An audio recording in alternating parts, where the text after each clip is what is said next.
Welcome everyone to the fourth webinar in the Special Agents of Change series. This program has been a huge success, so thanks to all of you for your positive comments and encouragement. I'm Clay Whitehead, the co-CEO and co-founder of Presence Learning. We provide live online speech therapy, occupational therapy, behavioral interventions, and mental health services, as well as assessment services to school districts in 43 states. Our title for today's webinar is a bit unusual, but very provocative. 5 easy ways to fail in education, the imperative for reinvention in special education. Dr. Frances Stetson, one of the most popular keynoters at special education conferences, will share ways you can avoid common pitfalls and obstacles to change. Frances is here today thanks to our loyal listeners. We received many requests to invite Frances to deliver her message, so we listened. And here she is. We're really excited to hear her wisdom and enjoy the stories that have shaped her special education consulting practice. And now, in case you didn't know, Dr. Frances Stetson is president of Stetson & Associates, Inc., an educational consulting firm that supports systems change in schools.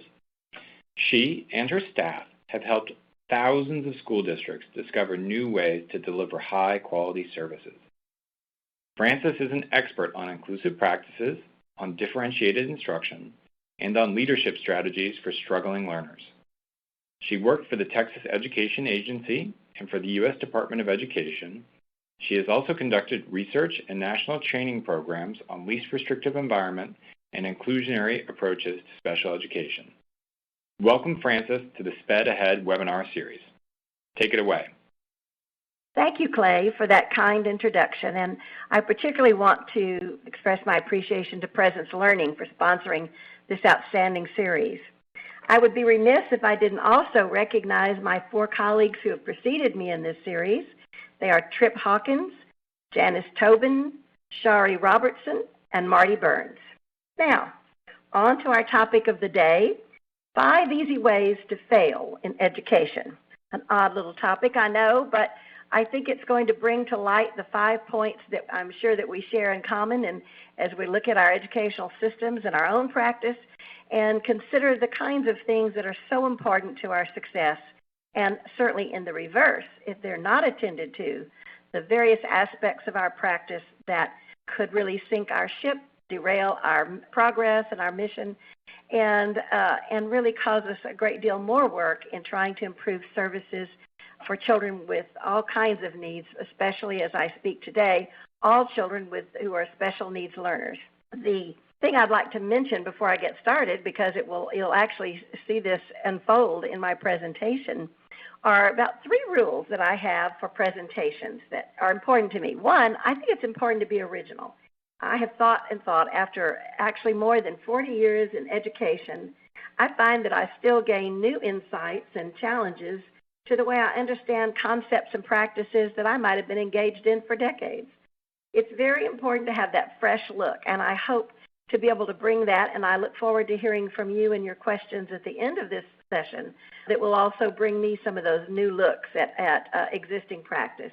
The second thing I think is important, and you'll see that in this presentation, is the commitment to self-disclose, to share something of myself as a presenter and some of the travels I have made that have given me the insights that I have. I've made a lot of I'll have to say, helpful mistakes in the past. I'll share some of those with you, and perhaps you'll identify with them, but perhaps I'll also illuminate the points that I would like to make during this session. And then finally, certainly the rule of keeping it brief. Well, we know we have a time frame and a lot of information to talk about, so let's move on then and look at the 5 ways to fail in education. You can see from our visual, the ways to fail include losing the vision. Obviously, we work diligently every day in our roles as educators and administrators and leaders, and yet very often we discover that while we may have a vision, the system behind us doesn't have that same vision, or has a different vision, or it's a confused vision. And we know the catastrophic effects it can have when everyone is thinking of accomplishing something just slightly different from the other team members within a group. So losing the vision is an excellent way to fail in education.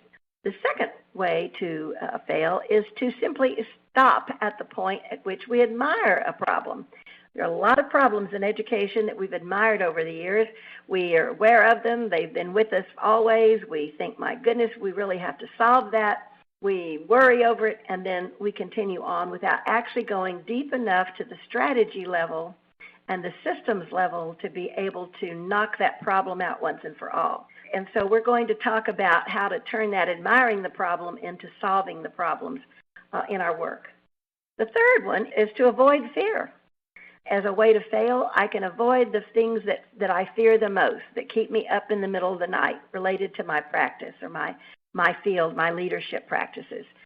So in this sense, what we want to do is really think about the things that are of most importance in education to us today and identify those that we feel somewhat unprepared to address and, in fact, somewhat anxious about addressing because they may be sensitive and they may be tough topics to address. So the third way to fail in education is to simply avoid those things that we fear. As you and I probably know, if we avoid the things we fear, then we're often avoiding the important work in our roles. The fourth way is to isolate yourselves. Certainly education began as a very isolated profession. All of the teachers were in their classrooms, their little door closed.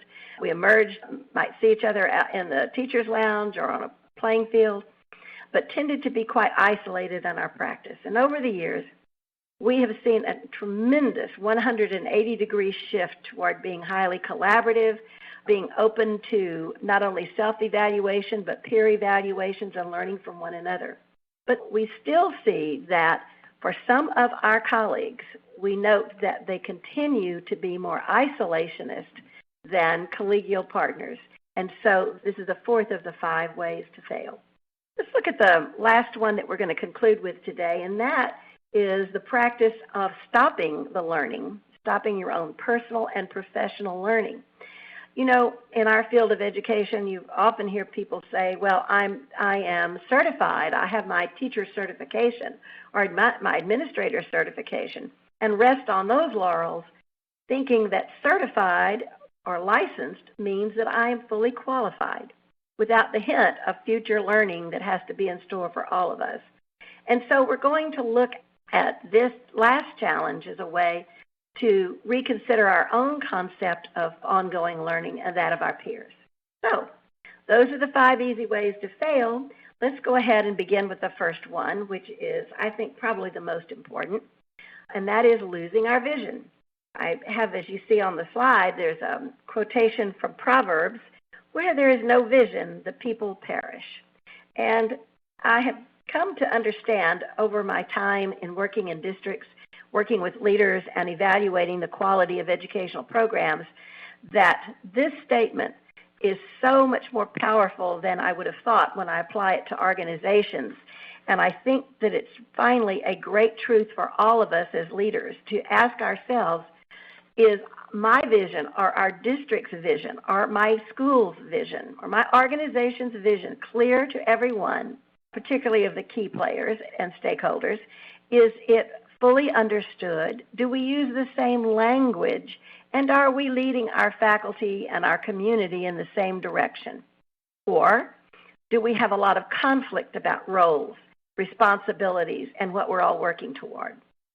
So I think when I look at one of my favorite Far Side cartoons, they're expressing the problems that we have as they go on their road trip, and they have a map going to nowhere, and their little road sign says entering the middle of nowhere.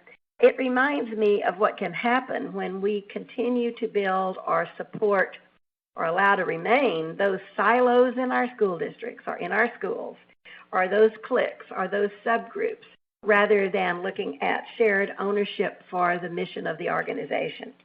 So the challenges, I think, for leaders in terms of vision are many, and let's talk about some of those. The notion of losing our vision is sort of odd to us at this point when we really think about it, because we think we really already think we know what we want. We know that we want shared ownership for all children in our districts. We want all of our educators to see every child as a general education student and not turning our district or our organization into silos of different categories of children. We also know that we think the general education classroom and the curriculum is a reference point in our inclusive schools. And for children with special needs, we also know, and it's part of our vision, that we want to fade supports over time for children and pursue exits from special programming, rather than continue to build and add to the supports that hopefully over time the child will actually need less. And then certainly we know that we really must have authentic partnerships. It can't just be one faculty for every school or different districts created out of our individual schools. It's got to be one purpose for the children that we serve. And so we know what we want. It's very clear. You can add your own phrases, by the way. These are some of mine as an exemplar. But for you, you have, I'm sure, phenomenal visions for yourselves and your organization. So you can use those to fill in the blanks. But this is what I wanted to add and why I call this the number one way to fail in education. Some of us in education also find that we lose the vision. We may have had one at one time, but we don't have it anymore. Or maybe we have it and we fail to convey it to others. This is a real failing, I think, for very visionary leaders sometimes, is the ability to transform that vision into a real actual understanding and practice throughout the system. The other thing that I see often as we conduct evaluations of services and programs and leadership in districts is the fact that we often offer very inconsistent information about the vision, so that we have different staff who are out explaining and describing and justifying different practices in their own different ways. So this inconsistent information is a real deadly effect of the lack of a clear vision. Now, I couldn't help but add this next one. One of the things that I always look at is organizational charts in organizations.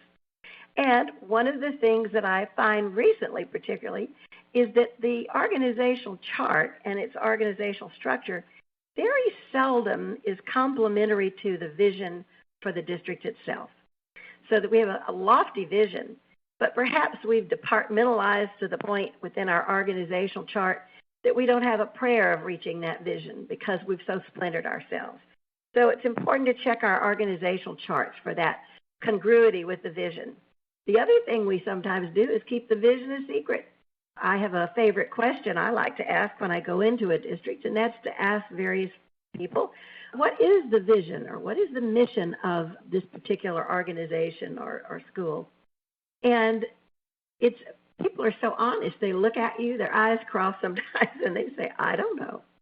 And so I worry about this because even if we have a vision, we have to be sure that we don't keep it a secret or we don't develop it in a vacuum or in a closet or all by ourselves and think we can emerge and make this a commonly shared vision itself.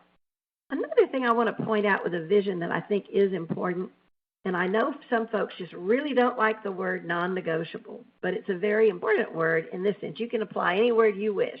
But what I'm meaning here is I think sometimes we need to have a clear statement of not only what the vision is, but what it isn't.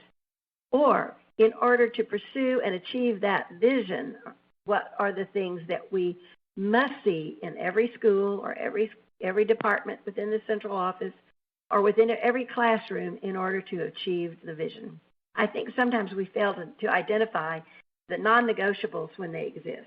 And then finally, this is a very important one for many of us, particularly involved in certain federal and state programs, and that is the error in confusing compliance with vision.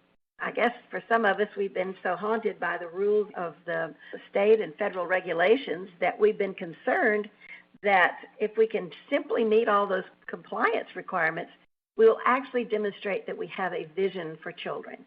And I think most of us know by now that that's simply the beginning of the journey and not the end. We see that we really have to meet excellence through compliance, but not thinking that compliance is excellence. It's simply one of those steps toward it. If we've lost the vision, we can really be excused because I've been thinking about this and I started looking back over a short period of time in education. And I remember one of the publications that was the most emotional and the most meaningful and that sparked more conversation in the United States, and that was the publication in 1964 of the Christmas in Purgatory by Burton Blatt. If you can look this up online, and they actually make this book available online because there's not a current publisher for it. But it was the beginning of a phase, or the illustration, if you will, of the phase in our development that could be called the institutional model. For children with disabilities, for example, there was limited to no access to education. Children could be denied the opportunity to attend their public school simply because they had a disability.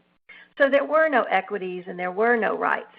And we have a slide that shows the cover of the book, also an additional slide from the book. The photographer who took these pictures was actually smuggled into these institutions in the 60s with a camera and took these pictures because of concerned administrators and leaders who identified as what they were ashamed of within the organizations in which they worked. So when this book was published, it really rocked the country. And so when we look at that as just simply being as far back as 64, that's not that far back, and look at the distance that we've come and, frankly, the different models and visions that we've had for children. So we moved from the institutional model into, in 1975, when IDEA was passed, the Individual with Disabilities Education Act, which was first All Handicapped Children Act, using an inappropriate today word, where we've come using person-first language, like children with disabilities. But it was certainly named that back in November of 1975. And it was the first legislation, as you all will remember, that was the first legislation for children with disabilities and their rights to a free and appropriate public education, the least restrictive environment, and to have an IEP, an individualized education program. Now, back in 75, I remember being very new. I had just left the Texas Education Agency, and I was working in Washington, D.C., and this was passed, and we were all standing around saying, what in the world is FAPE and LRE and IEPs? And we had very limited models in public education. We actually had pullout as the norm. So we moved then with the new legislation and concern for the rules and regulations that went to it. We were not so much looking at excellence. We were looking at survival. We were looking at a compliance orientation. So we became very, very rule-bound. And there's some of us that are stuck in that stage even today.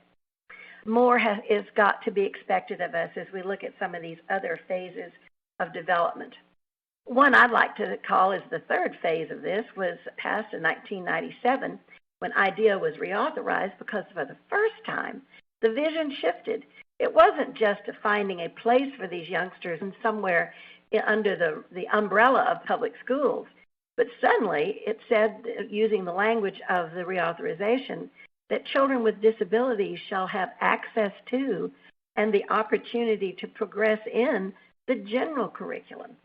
Well, this was new because most children with disabilities at the time, and I caution to say even today in some of our schools, didn't have access to the general curriculum or high expectations for their work. They were given little coloring books and little way off grade level reading books and little puzzles to put together and that sort of thing. And we really have tried to come a long way in the last few years in increasing access to the general education curriculum.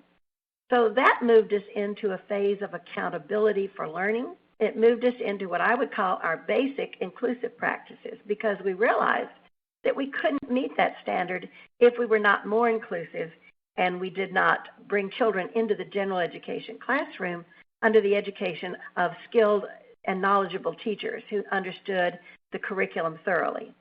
Now, I'd have to call right now 2014-15 as a phase, sadly to say, but I think our current phase is called inclusion confusion. We were all rolling along some years ago, and we really were beginning to understand inclusive practices. I think we have made great strides. But then suddenly we began seeing shifts in student population. We began to realize that response to intervention programs were having a great impact, not only our decisions about what services children needed, but in what context or what setting they should receive those services.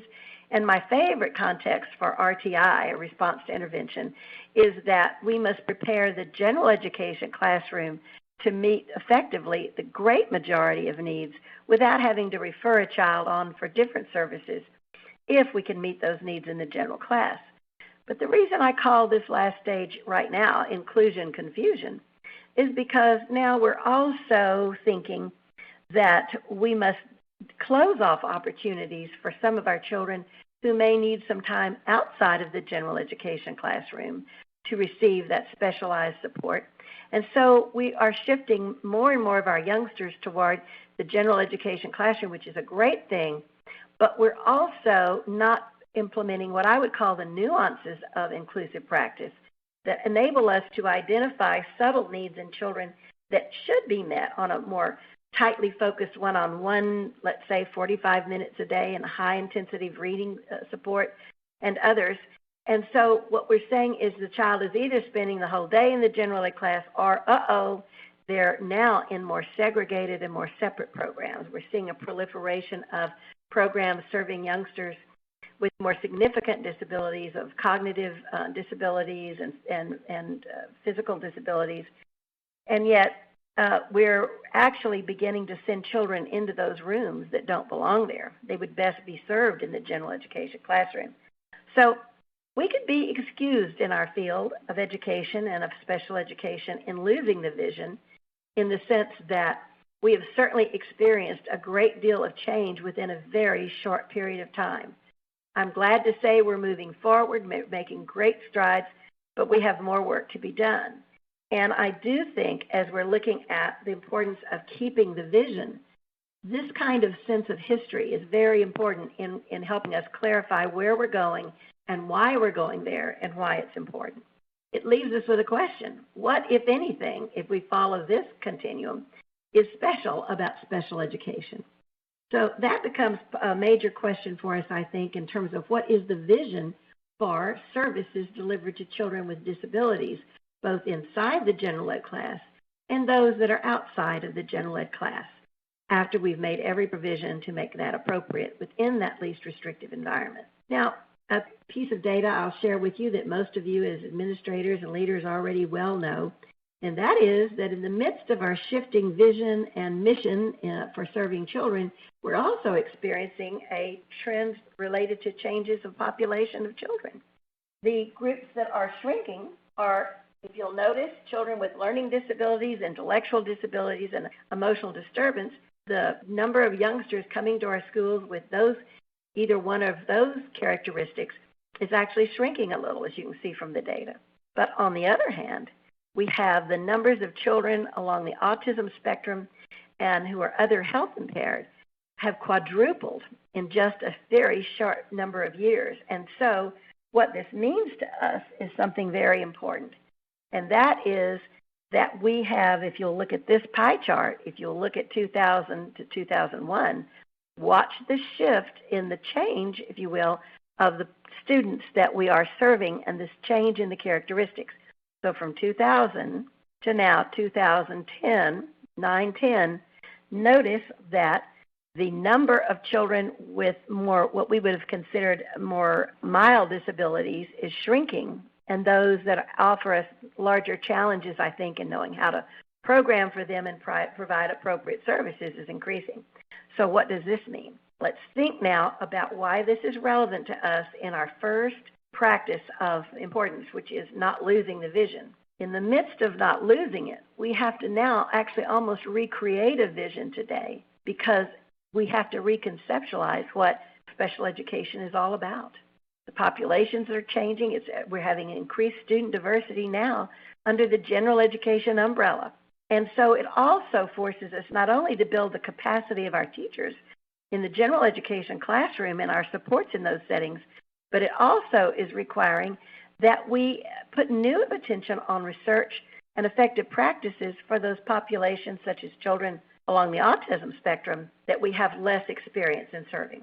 Now, the issue of the vision, and I guess really reimagining a new vision, is for us as educators to begin to think very seriously about the changing roles. What is the role today of general education for an increasingly diverse student group?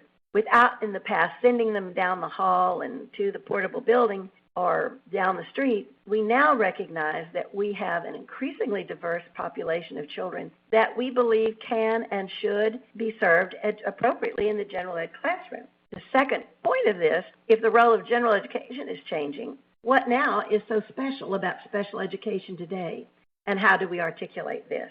Now, when I'm in schools, I'm going to put a little bow around this. We're going to come back to it at the conclusion of this session, but when I'm in schools, this is a marvelous example of the loss of vision, because we seem to be struggling in our way of knowing how to serve low-incidence populations of children and how they relate to our total school mission and what our services should look like and what leadership for those services should be as well. So once again, we're in the business of yet again creating a viable, responsive vision for the future that we can bring our staff, our faculty, our parents, and our community behind so that we're truly successful. The second way to fail in education is to admire the problem and to stop right there, stop before actually solving it. I don't know where that expression came from, but I really like it because I think it applies so often in education. When we spend time, we have a lot of meetings to admire the problems that we're experiencing, but yet often leave the meeting not feeling like we've really solved it or set up systems to solve it. So in this case, I've chosen as my example one that all of you will, I know, identify with if you're an educator, and that is the confusion of two different key terms that we have in education that are really important. They're important, of course, for special needs learners, but they're really important for any student. And that is the two terms of instructional accommodation and a curricular modification. And as we know, an accommodation simply changes how the child receives the information for learning or how they are asked to demonstrate that they have learned the information. It doesn't change anything about what they're learning or what they're tested over, but it just gives them easy on-ramps. For example, having text-to-speech options or a graphic organizer or a vocabulary bank or any one of a number of different instructional accommodations that are really effective for many of our youngsters. The other term, as we know, in terms of a curricular modification, is a change in what the student is expected to learn or to demonstrate through testing. So this is very important. In the first, it's simply a strategy decision. But when we cross that line and decide that a child could not benefit entirely from just an accommodational shift, but has to have some modification to the content they're learning, then we've really crossed a huge line, because we have now changed what they're learning, and it can become a limiting kind of decision, and it can change the trajectory of their graduation course and their completion of courses eligible for diploma and graduation. So when educators look at these two words, I'm guessing that you would think what I'm thinking, which is very often we use the terms interchangeably, and we're not using them as precisely as we should, because to think that an accommodation is the same as a modification can lead us into really serious trouble on down the line in the child's history within their education. We have those two terms that are important, and then we think about, we have in every one of our schools, I would venture to say that for most of those, about 80% of the faculty may have those terms confused, flip-flopped, or use them simultaneously. This is a problem we've been admiring for decades. And it's a dangerous problem in that it impacts how we make decisions about delivering instruction. One of the things that I did at some point a few months ago, actually in the fall, was that I was invited to come and lead a group of administrators in a seminar, in a retreat, to look at systems change issues. And so while I was with them, I decided to pull that little problem out that I personally had been dealing with for about 35 or 40 years. And many of them in the room had been dealing with it just as long. Whether you've dealt with it a year or 40 years, it still is a very frustrating task. We acknowledged that we'd been admiring that problem and fussing about it and moaning over it and worrying over it, but hadn't really done anything at a systems level that would make a difference. So I just wanted to share with you a wonderful example of turning our energies towards solving problems instead of simply admiring them. Within about an hour of problem solving with these wonderful leaders, they came up with many, many different solutions that would have a high likelihood of changing this trend or reducing or eliminating this problem for us in education. For example, one of the most simple was to eliminate all those checklists for accommodations that exist on IEPs and other instructional planning documents, because the checklist caused most of us to check nearly everything on the list and not to really seriously consider it. So they would need to actually fill in the information about specific accommodations. The other is to use the evaluation process, the full individual evaluation, which is what FIE stands for, to effectively determine the functional impact of students' disability on their learning. Now, that would be very important, because while we're supposed to do it, we very often don't do that, and then we don't transition that information into really good instructional accommodation decisions for the child. More effectively evaluating youngsters and having evaluations lead us into better and more productive problem solving. There's another one that I put a tool in your materials that you'll be able to download after this session called an accommodation checklist or matrix. And it's an excellent little device that helps you determine whether for an individual child we need to continue an existing accommodation or to change it or to delete it altogether, because over time we want to have fewer accommodations, not more. I think you'll really find this to be helpful in your schools. Another thing that the district directors came up with was to include the student in our decisions and in our discussions regarding their preferences for accommodations. In other words, really going to the source about what works. One or two districts that we have worked with have actually designed something called an initial assessment process. And in that, while I had my reservations at first when I've seen this process, I'm going to share it with you anyway, and I'll tell you how it's constructed. In this strategy, the central office within a district creates an IAT, an initial assessment team, and it's staffed by experts who can look at student data, information we have about their learning, about where they are along the curriculum continuum, and bring the data about the child to a team, and it is this team that must work together prior to designing any IEP or deciding that an IEP is necessary. Now, I had reservations simply because, of course, bringing that to a central level worried me that we're really supposed to be building local capacity. But I will say that when I have evaluated this particular process and then interviewed the principals and the teachers, their typical comment was that through the initial assessment team process, they actually were coached and learned much stronger skills in how to look at student data for making better decisions for accommodations and modifications. So I think this is a strategy that has real promise. I also have a Martha message. Years ago, Martha worked for our firm, and she reminded me one day that there was a difference between a little a and a capital A accommodation. And I had no idea what she meant, and she explained that a little a accommodation is one that anybody in the classroom could use and benefit from. And whether many of the youngsters in the classroom use it or not, it's of no consequence, because they'll use it when they need it and they won't use it when they don't. But her message was this: for some of our students, if we do the right kind of planning, we'll recognize there's a capital A accommodation, and it's defined this way. If the child does not have that accommodation, if the child does not have that word bank or graphic organizer, then they could not be expected to achieve to the level they could if they had it. And so that makes it a capital A accommodation. And I think that kind of dialogue and vocabulary in a district would be very helpful. In addition to using IEP meetings for coaching and documentation logs and other strategies that the directors came up with in a very short period of time, I won't go through all of them, but they're up here for your review.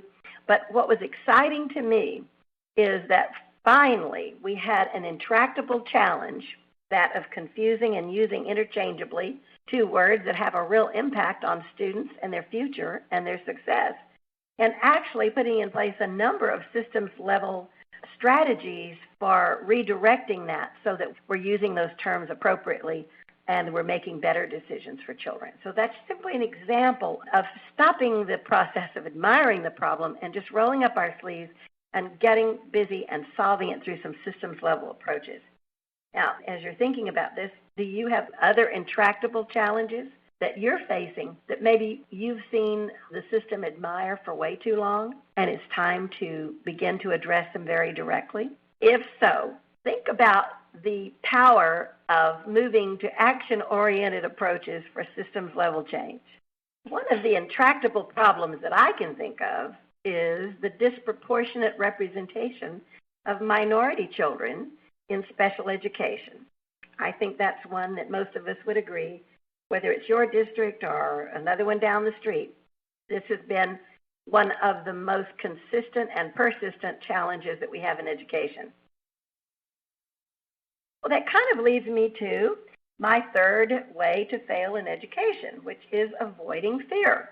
I think that we think about all the challenges that we have in our roles as leaders, and we think about the things that ruffle our feathers or wake us up in the middle of the night, and then we start thinking, well, what are we going to do about them? How are we going to be more action-oriented, proactive, preventative, and what are we going to actually do about them? So I will tell you that for me, the example that I will pull from my own personal experience is an experience of looking at culturally responsive instruction and beginning to marry in my own practice the importance of advocating for special needs students, and then realizing that equity for children with disabilities, for example, is a very close cousin to racial equity, culturally responsive instruction, and what have you, so that there are lots of those major issues for us to address. And so when I began thinking, well, could I take what I know now and extend it in this additional direction, I found myself in deep water. And the reason I did is, as many of you would probably concur, that when you look at culturally proficient educators and the importance of that, and recognizing that actually I do now believe very strongly that that is a necessary prerequisite as we employ individuals to be in our classrooms and spend time with our children, I also know how challenging that can be because it's such a highly personal as well as organizational issue. Long story short, I, about 8 years ago, started really getting into the literature of culturally responsive instruction, which says you have to know what it is, you have to know your students well, but most importantly, you have to know yourself. You have to know your own biases and your own belief systems and how they play themselves out in educational settings or in the community or in your own home. One of the models that I have shared often in the last 8 years has been this one from Lindsay and Campbell Jones. In fact, they have a new book just released a year ago, I think. It's a revised version of their book entitled The Culturally Proficient School, an Implementation Guide for School Leaders. If you don't have the old book, for goodness sakes, get the new one, because in this book, so much good information is shared, but they share the framework of looking at the continuum of cultural proficiency, beginning with destructiveness all the way through proficiency. And this is absolutely a necessary framework, I think, for every educator to possess.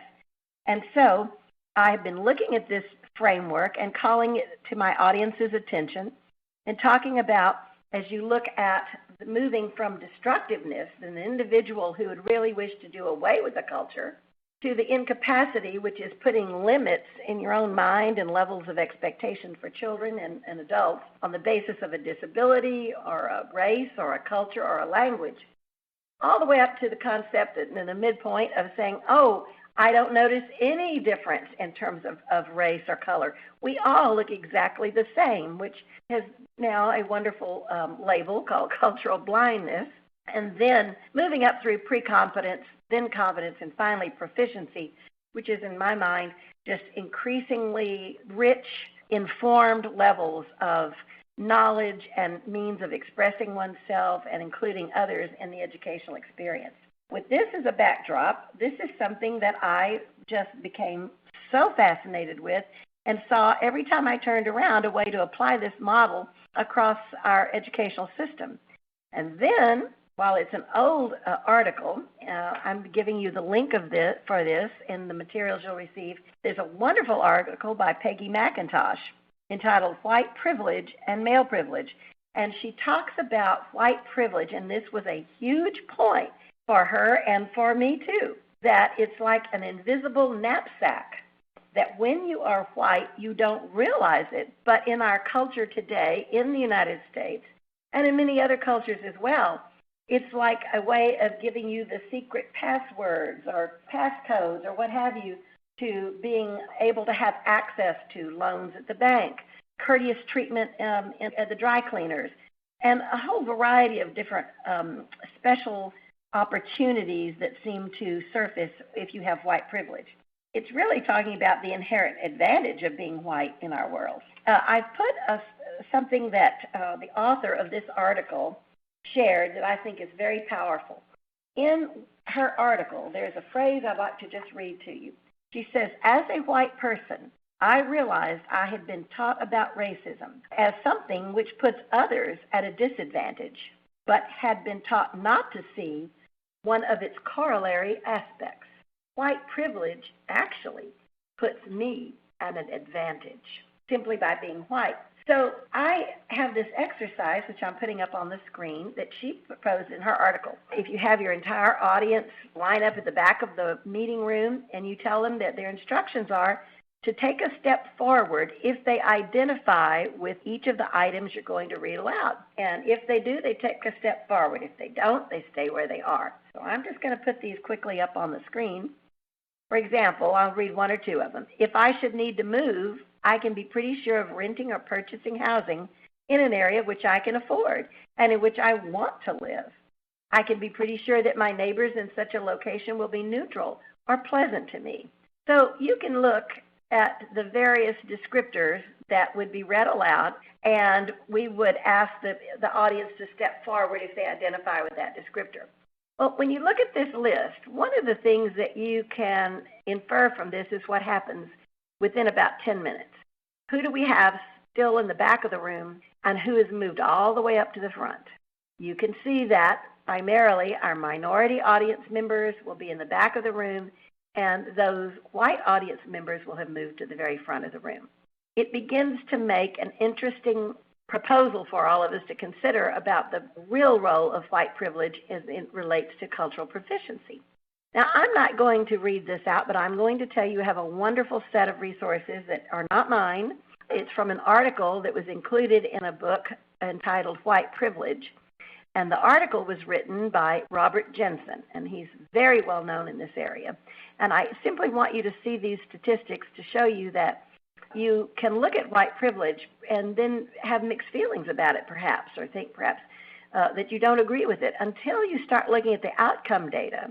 And these data were prepared for President's Economic Advisory Council some in the 90s, but it continues to be examined and the data stay the same or improves only slightly in some areas of the country. So you can see that on average, whites are more likely than members of racial ethnic minorities too, and then it has the descriptors: attend schools with smaller class sizes, or earn higher salaries, or be covered by health insurance. And you can read on and see the list goes on and into this final set of data. How many years would it take for the achievement gap between black and white to be closed? And you can see that it says at the slow rate that the black-white poverty gap has been narrowed since 1968, it would take 150 years until 2152 to close that gap. Look at some of the other data about closing the gap in terms of availability of housing and home ownership, just as examples. With this in mind, I found that I was being asked to come and present this content to more and more audiences. And yet, I was a neophyte myself. Passionate, yes. But this wasn't a deep area of my own study. And yet, I also felt when I was asked to make these presentations that I shouldn't shy away from it.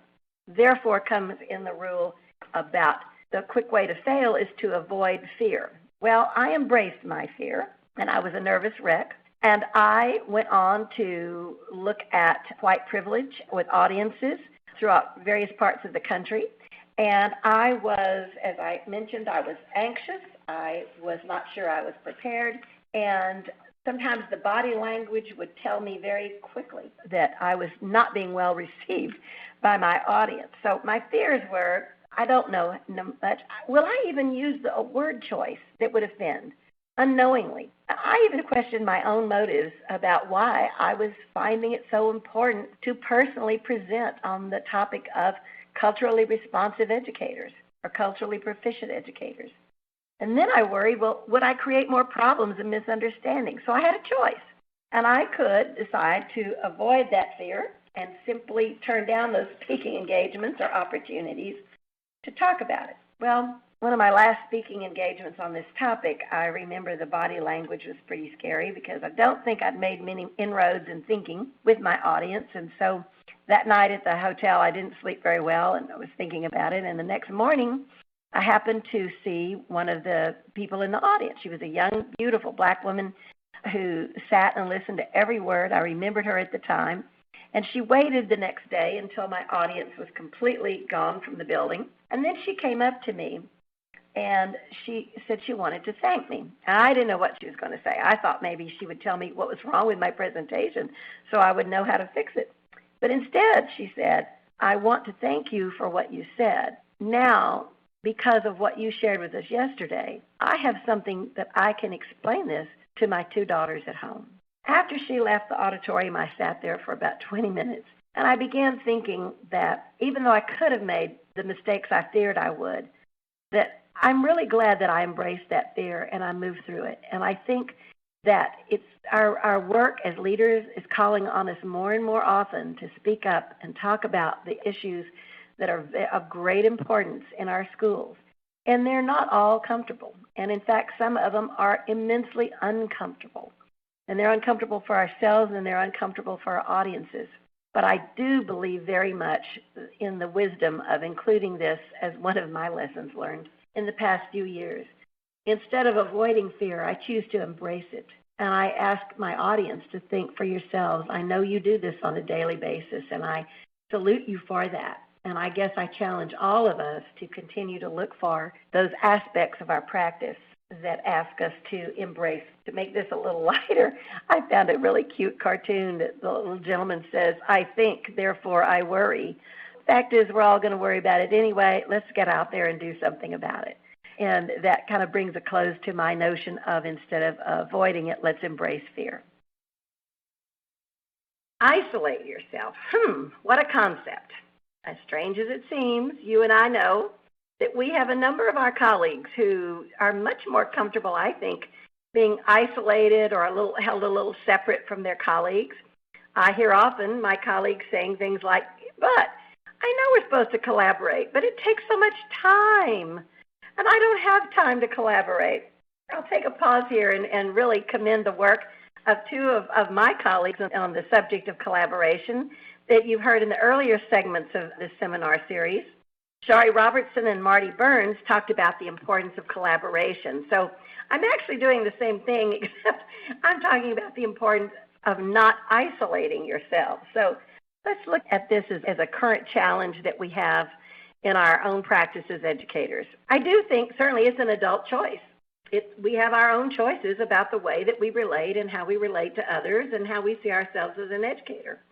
I think also as leaders, one of the more challenging things we have on our plate is bringing everyone within our faculty or in our department or our leadership team to a truly authentic collaborative mindset, because every once in a while you'll notice that an individual within our team or the faculty team is actually maybe not even aware of it themselves, but pulling themselves away from the collaborative work that is education today. And I actually had an interesting experience that I want to share with you, and as an example of that, and you wouldn't think this would happen in our current year, well into the 21st century, but I've met a particular teacher in a training session who her chair was pulled back. She was looking to sit at a different table where there was no one else around. She was setting up her book as a barrier to put something between her and the rest of the audience. And so I went over and tried to become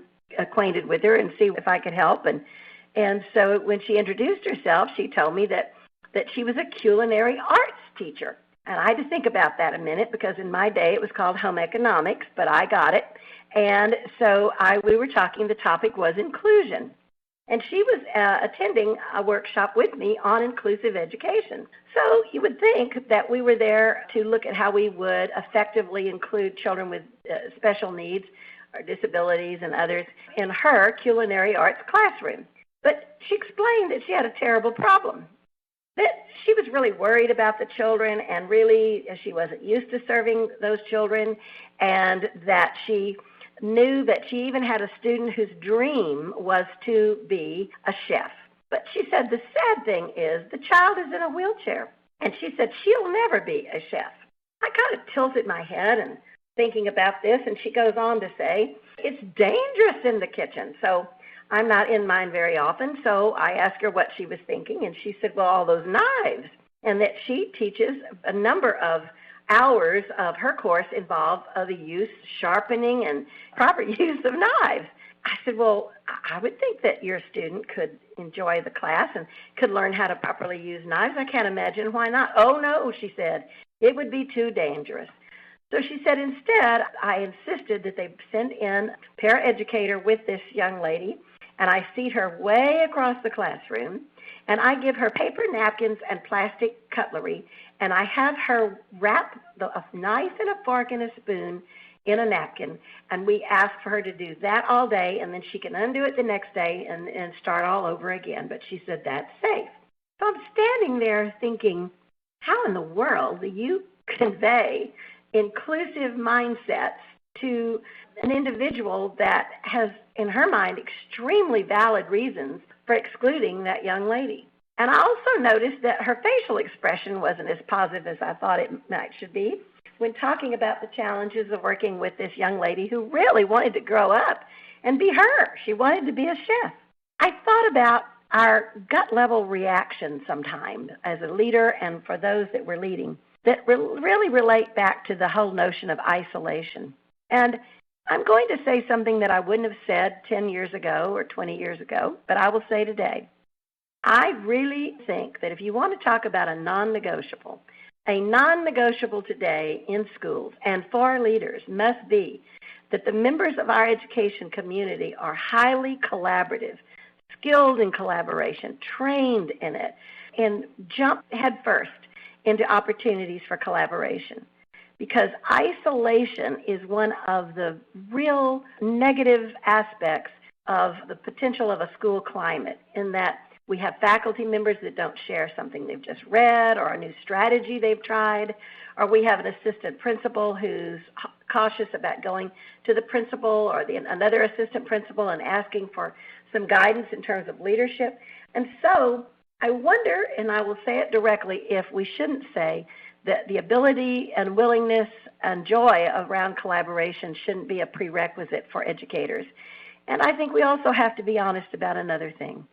I think very often that problem or that resistance to collaboration is actually a reflection of an adult preference, a personal preference versus what the job calls for today.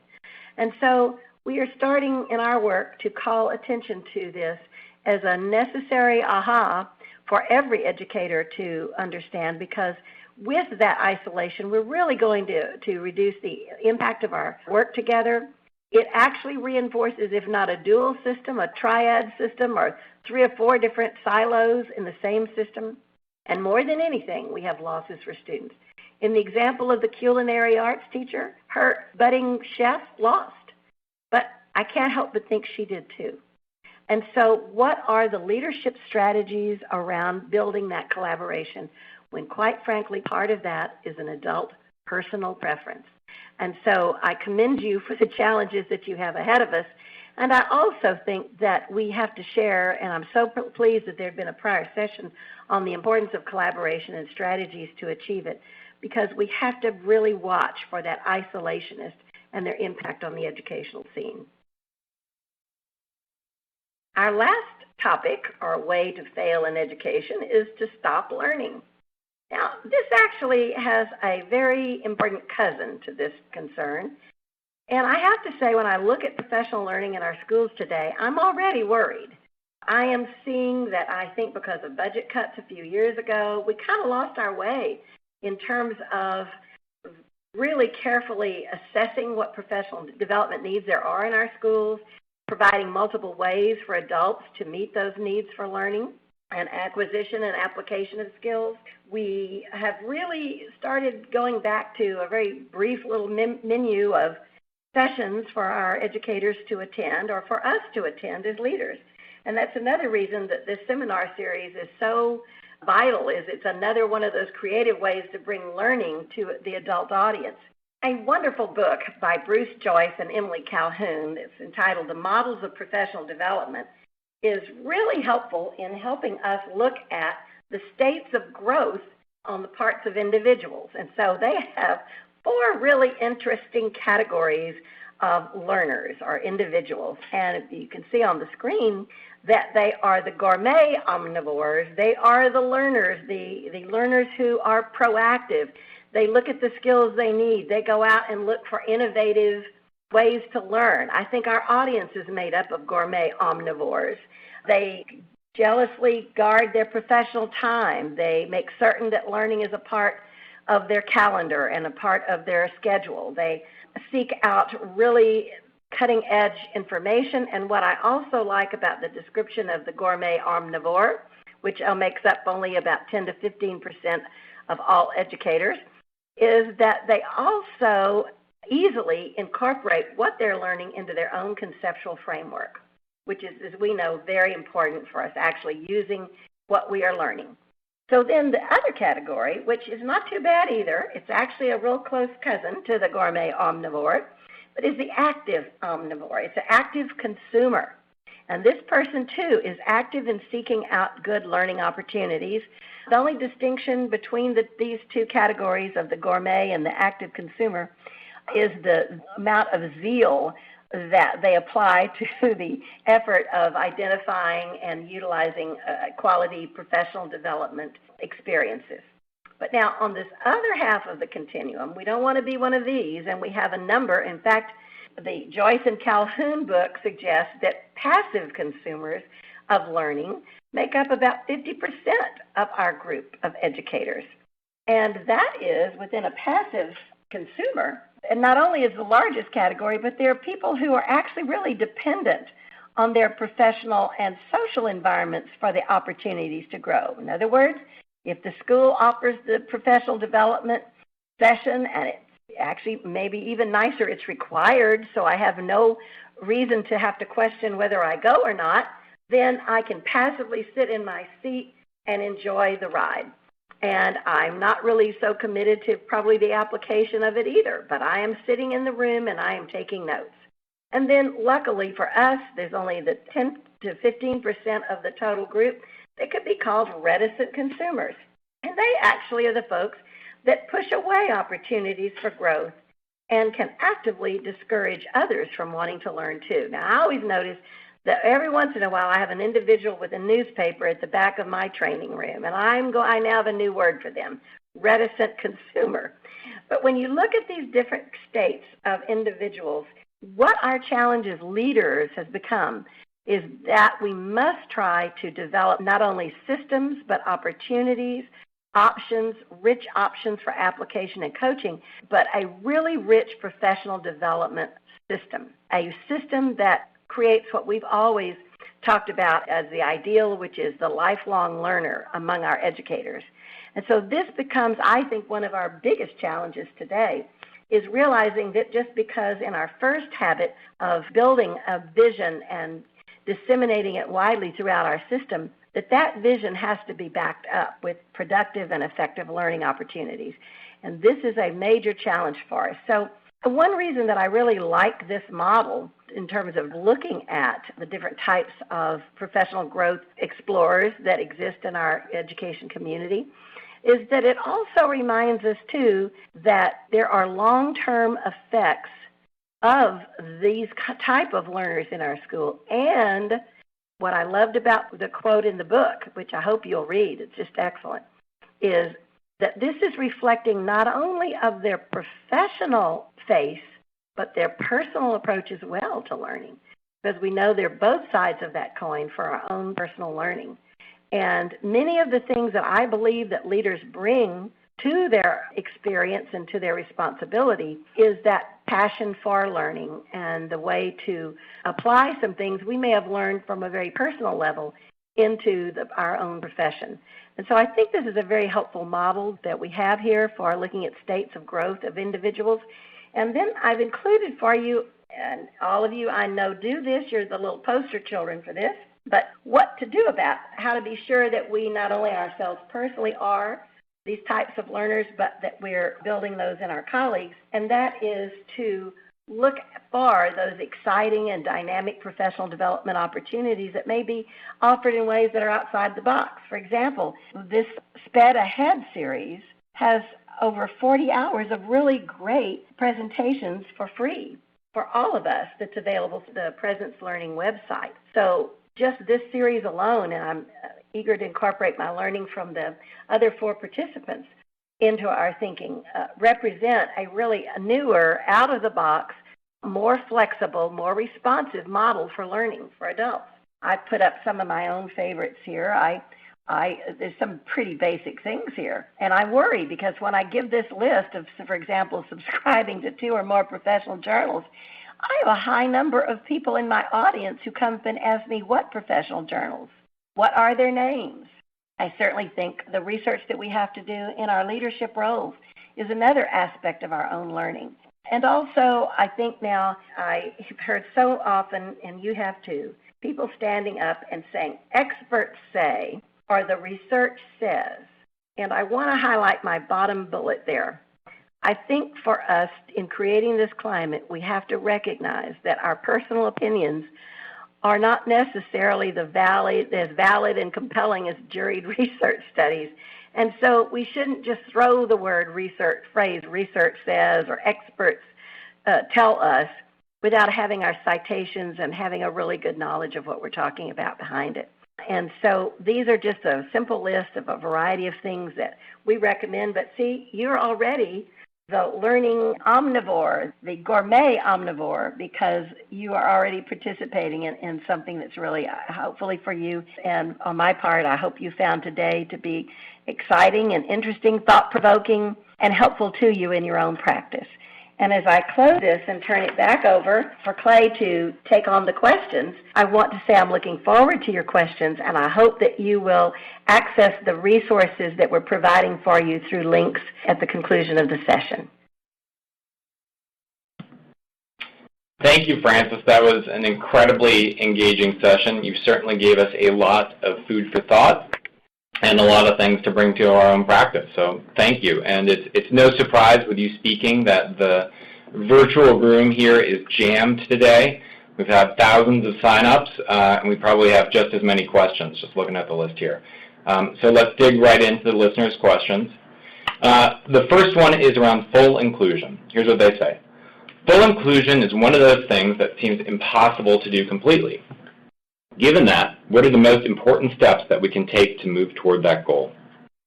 Well, I'm really glad, Clay, that this question came up and that we're putting it first, because we have to go back and define the term full inclusion.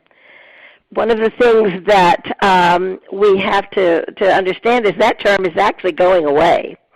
And the reason it's going away is that full inclusion implies it's not individualized on the basis of student needs.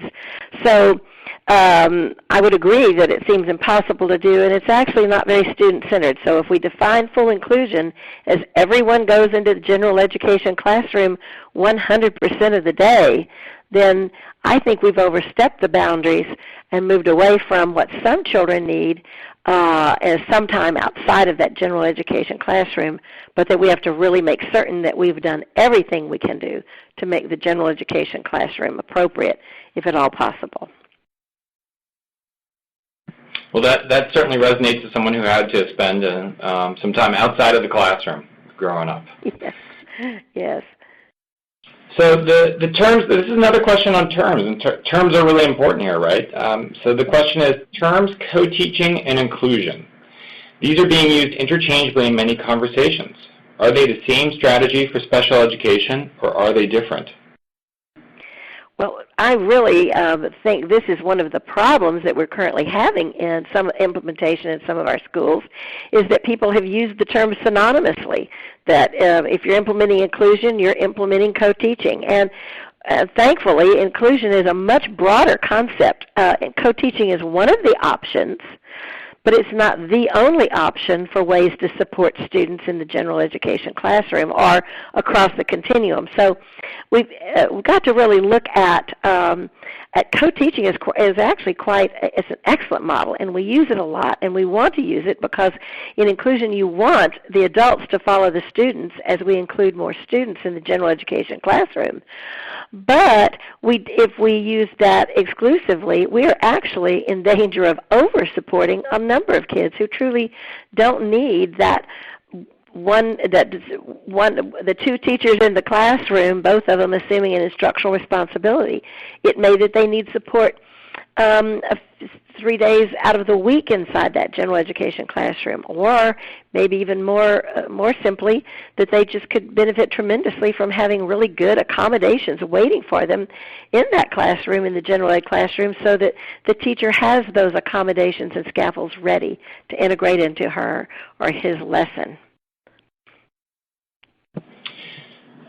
What strategies can you recommend to help our listeners develop cultural proficiency? We have one listener in particular who says, we are working on a district-wide plan for reducing disproportionality for African American males qualifying for emotional and behavioral disorders. Help. Yes, and I understand that, and that is a huge issue. One of the things I want to respond to is that some of the questions that came up on my screen throughout the presentation was, what does CRI mean? And CRI is, of course, an acronym for Culturally Responsive Instruction. So I apologize by just simply using an acronym earlier. And when you look at cultural proficiency and you look at with the challenge, I think, of disproportionality, the honest truth is, I think this is a subject that we have a lot to learn about. I think we have to read about it. I think we have to talk to colleagues about it. And I think we have to be extremely open. For this reason, one of your tools in your packet your downloads is a bibliography of some of the newer readings that I've been engaged in. And I will tell you that it has really been incredibly powerful in my own personal life and my professional life to really look at what the white privilege literature is actually saying. It's not saying if you are white you're automatically prejudiced, but it reminds us that the system is stacked against people of color, and that it's very important to understand the impact of that both in our schools and in our community. And so I do think knowing as much as we can about it is really the best answer for that, and then talking to others and across cultures and across races and having really open and honest conversations. Frances, could you give us some advice or suggest some resources for how to develop and gain support for team and collaborative teaching within a school? Yes. Well, one of the things that we know is that any time we put two adults in the same classroom, there are some predictable problems that may emerge. It could be understanding each other's role. It could be making certain that we understand that both teachers are certified and qualified, that one is not automatically going to act as an instructional aid instead of a teacher.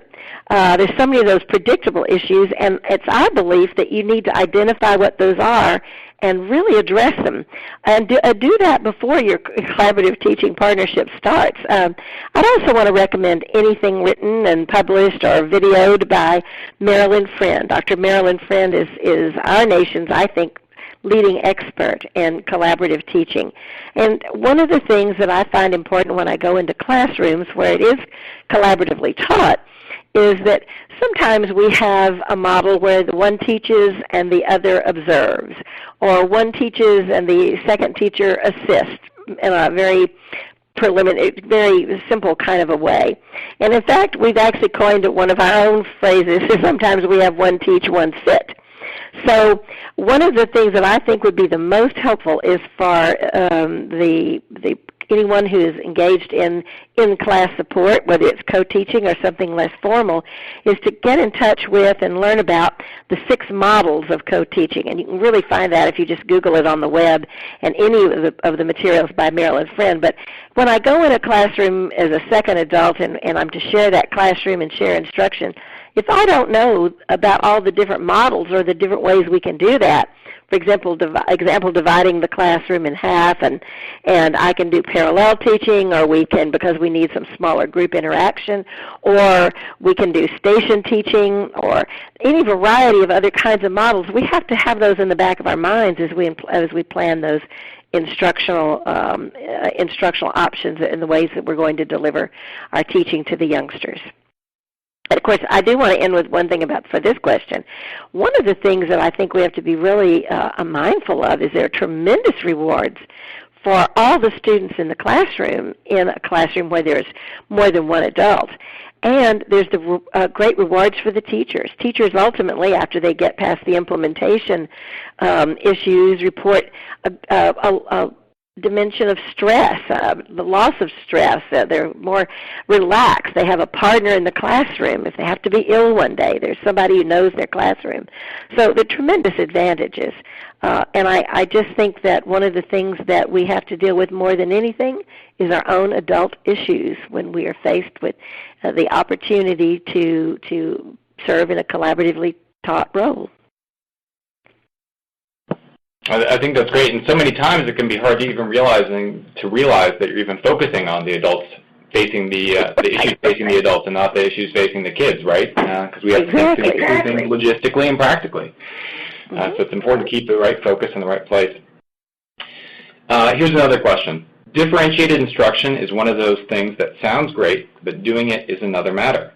What is truly differentiated instruction, and how do we get there? I completely agree with the author of that question. We define differentiated learning as bringing learning within the reach of every learner in the classroom. And of course, that's just another way of describing the job of teaching, because that's everyone's role. But if I go into a classroom, you've heard the old expression, if the only tool I have is a hammer, then every problem looks like a nail. And that applies if I go in the classroom and I'm not really diligent as a teacher. I need to really keep in building my own repertoire of strategies and skills. Then I'm not going to have many ideas other than whole group instruction. Instead of using flexible grouping, cooperative learning groups, presenting things in information in conversation circles, so kids have a chance to take what you've shared with them in the way of information and then make it their own through combination circles, using reading triads when you have strong readers and youngsters that are not reading on grade level, to assign kids to a reading triad so that 3 kids, a strong reader, one that is a good reader, and then the third child that's really struggling, and create those reading triads ahead of time so you can assign them to work together when you know that the ability to read the material is going to be important. So it's really gaining more of those simple kinds of strategies that are fun, and actually I think it makes teaching a lot more fun when I increase my repertoire of skills.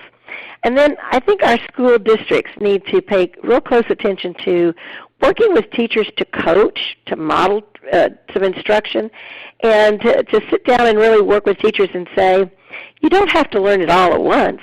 You can break it into some bite-sized pieces in which you will begin to add more and more strategies. But it's not something that you do overnight.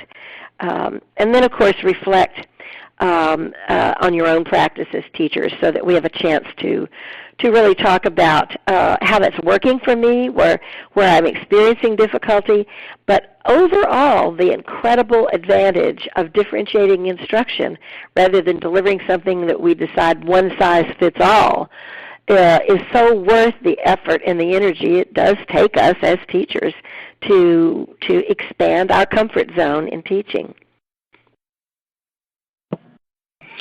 So much attention is on helping children who are struggling with disorders. What about finding ways to challenge gifted students? How do we help teachers differentiate a wide range of abilities? Well, one of the things, that's an excellent question for many reasons, but one of the things we have to be careful of is it's not good instruction if the way we're delivering the instruction only benefits one group of the kids and not the other, or maybe even harms the other. And I know that one of the biggest worries among teachers, and I understand it fully, is if I'm trying to respond to kids who are really challenged in learning, I'm going to have to water down the instruction instead of finding ways, and I'm going to turn it around. What we also need to understand is that we can water up instruction for the youngsters who need more challenges, and we should do that. So one of the tools that we put in your downloads is called an instructional design tool, and I think you're really going to like that. It actually addresses the previous question as well. It's saying what is differentiated instruction. And I'm going to talk to you a little bit about how it's going to relate to challenging gifted students. In that IDT, and I guess it's probably one of the things we're most proud of, because we locked ourselves in a closet and made it we wouldn't come out until we came up with a piece of paper that would make it easy for teachers, given their limited time, to plan a differentiated lesson. So you will see when you look at that tool that at the top we're assessing the prior knowledge, and we're then deciding what of our repertoire of skills we're going to use for delivering instruction. But at the bottom of that format, there's a wonderful little table at the bottom, and it says to the teacher, do you list any of the students by name that you believe would not benefit as well as they should from the lesson that you have designed? Now, the first thing a good teacher does is we go back and tweak the lesson. But let's say, Clay, we're going to put your name down as a really gifted child who mastered the content of this lesson a long time ago. Then, Clay, your name would go on that list, and the teacher would consciously think, what kind of challenge could I add to this student's task so that he's challenged and he is learning, and he's learning at a level where his needs are met without having to come up with a totally different instructional activity for Clay, let's say, so that I may add some complexity to that, or a research component, or I may ask you to go out and do some teacher interviews to come back and add to your understanding about, or community interviews. So there's all kinds of ways that teachers, we all know how to kick up the level of rigor as well as to support youngsters who really can't quite reach on grade level instruction. So we have to consciously plan for the youngsters that the lesson we've designed is not really going to challenge them or is not going to support them in the way that they need in order to be really engaged in the lesson. Should I be scared you're going to give me homework now, Frances? You bet, you bet. That's about it. We give gifted children a whole lot more homework, and we think that solves the problem. So you're off the hook. Professional journals to read, right? So there we go. Learning specialists are very overwhelmed by meeting the needs of Common Core, supporting students in the classroom, participating in PLCs, in building teams, managing EAs, and completing assessments, eligibility, and IEPs. What once was just a very busy job is quickly feeling like an impossible job. Burnout is very real. How do we best step back and regain a vision for what we do?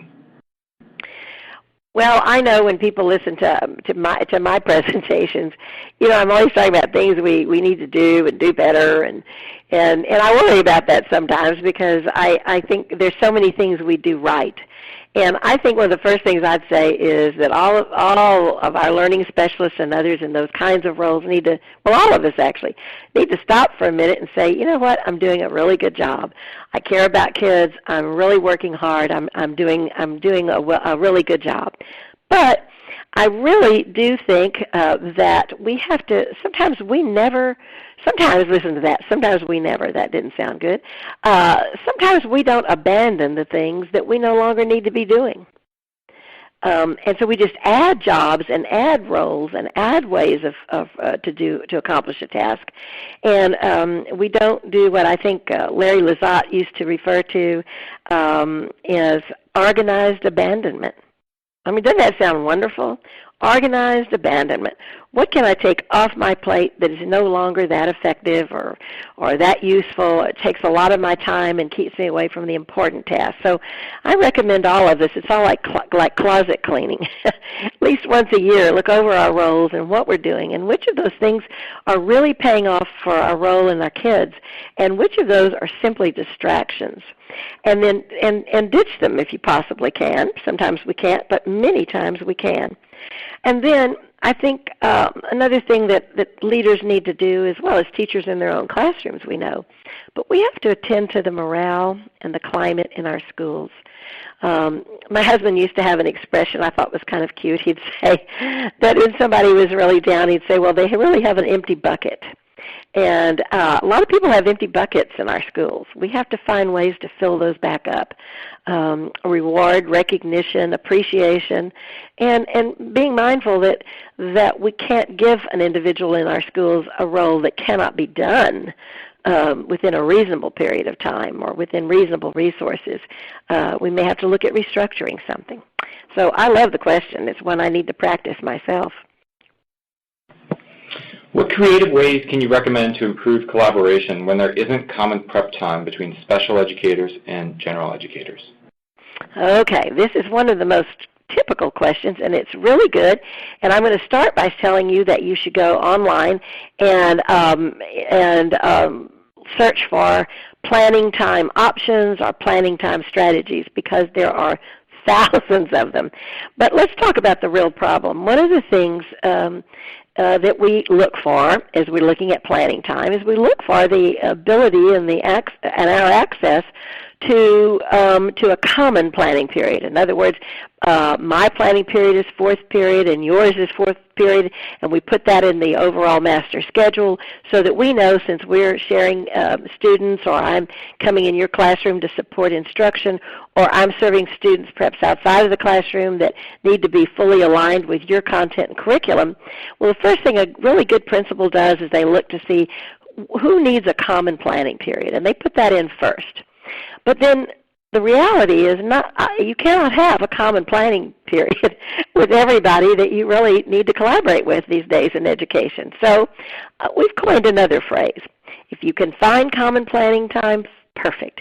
But if, for those instances and those teachers that you're working with, you can't find that common planning time, then let's look for protected planning time, meaning it's not that the planning time as we know it, but it's using some real creative strategies to get out of the box to find ways that we know that the two teachers are going to have some protected planning time. Now, one of the strategies that's really simple is that when you have to bring in a substitute into a school, sometimes that substitute is only going to be there one day, and they really don't need their planning period. And so we can look and see if that individual has a planning period that they're subbing from that's, say, third period, and I've got two co-teachers or two teachers that need to meet together. I might ask that substitute teacher to just cover during that planning period that they have so that it releases one of those two teachers so that they can both work together. And another one that I really like is identifying a cadre of people in each campus that, like your media specialist, your assistant principal, your curriculum dean, by whatever name you have, and then set them up on a rotating basis that they would release once a week or once every 2 weeks one of those two teachers or one of those three teachers so that they could rejoin and join their colleagues during their planning period, their common planning period. So look up, do the research. It's just crazy. There are so many different ways, and yet that's probably one of the biggest issues that I think we struggle with in our schools is how do we get to meet together. And I've used this phrase forever, but I say if you don't have planning time, either common or protected, it's like being given a brand new Mercedes and 4 flat tires. You can't get that car down the road. It just is not as effective. It's not as enjoyable for the teachers, and it's not as effective for the kids not to have some time to plan. I love that analogy. All right, last question here. Our model seems outdated, and we would like to restructure how to best meet kids' needs. We currently do a lot of pull-out and self-contained programs with students. Where do we start? Well, I really relate that, and I love that question, back to the first way to fail, and that's to lose your vision. We have some outdated practices. It's hard to keep up, and it's right for us to keep working and developing new models. And yes, currently we have a lot of pull-out programs and self-contained programs, and I'm going to say that one of the things that I try to do every year in our is to go into maybe as many as truly. I know this sounds impossible, but we do a lot of program evaluations, and I go into hundreds of classrooms in every year. And I see that we have kids in pull-out settings that really shouldn't be there, or in self-contained settings. And so we have to reimagine a new vision, or a redesign of a vision. And the first thing I think for some of us that we have to recognize and just accept is that when we're fighting against, let's say, inclusion, are we saying that we currently think that pull-out programs are effective? We have no data to suggest that the majority of our pull-out services are effective at all, that kids have to repeat IEP goals over and over and over again in order to accomplish them. So I think the first step is to recognize that what the traditional system simply was not working for the majority of our children, not necessarily all of them.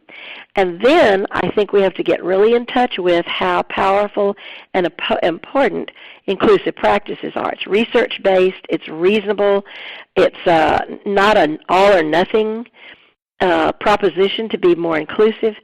And if I had to bring it up, I'd have to say I want to encourage and have people get excited about it and know how beneficial it is and how it can provide night and day services for some of our kids. But the bottom line, it's the law that children with disabilities shall be educated to the greatest extent appropriate with their non-disabled peers. And it tells us there's a whole host of things that we have to consider, like materials, accommodations, technology, different grouping strategies, all kinds of things, text-to-speech materials for kids. That you have to consider those first before we move ahead. And so most of us, I think, do it because it's the right thing to do and we're excited about it. But I think some folks have to revisit. It's not really adult choice or adult preference that we try to become each year more and more adept at being inclusive for all children in our public schools. And that while there still be some children who need time outside of the general ed classroom for some part of the day to meet some very specialized needs, the great majority of our kids blossom and do so much better in a general education classroom.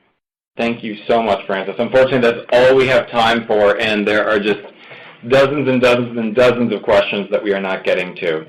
So we will be sure to put all this on our website and our blog, and I think the conversation will continue. Thank you for a wonderful session. We appreciate it very much. So many of you, our listeners, are what Frances called gourmet omnivores, a phrase that we love here. You are hungry for ideas and ways to grow in your profession.